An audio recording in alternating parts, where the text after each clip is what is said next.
Mega Catch Premier, Premier XC, and Ultra Traps have a unique modular design that enables them to be DIY self-serviceable. That means most maintenance and repair jobs can be carried out by you, the owner.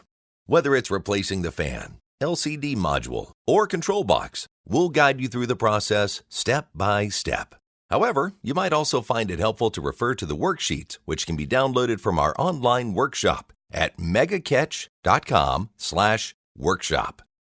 Let's get started now on replacing the control box. Before opening the trap, disconnect the power and place it on a flat surface. If you don't have the original polystyrene packaging, an old towel will stop the trap slipping around and make it easier to handle. For Premier XC and Ultra Traps, make sure the LCD module is on the side facing down. If it's a Premier trap, then the blue on-off switch should be facing down. The trap is held together with 12 screws, 6 in the front and 6 in the back. With a Phillips screwdriver, remove the 6 screws from the back of the trap first.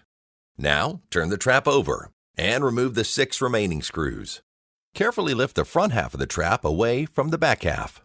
This is the top plate, and this is the bottom plate. All the cables are color-coded, so it's easy to work out which plug connects to which socket. Disconnect all the cables. Remove the top plate. The control box is on the underside of the top plate. Ultra and Premier XC traps also have the UV tube and UV tube holders. Place the top plate on a flat surface. You're now ready to remove the control box. Using a Phillips head screwdriver, remove the 2 screws located on the back of the top plate. Disconnect all the cables from the control box. Try to leave all wiring in place on the top plate. If needed, the main wiring loom must thread through the hole next to the big arrow on the back of the top plate. The LCD gray ribbon extension cable threads through the slot opposite the main wiring loom, and the UV tube cable through the remaining slot. Now plug all the connectors into the new control box connection sockets. You can't go wrong because all the connectors are keyed to only fit one way and only into the correct socket. Do not use excess force to insert the connectors.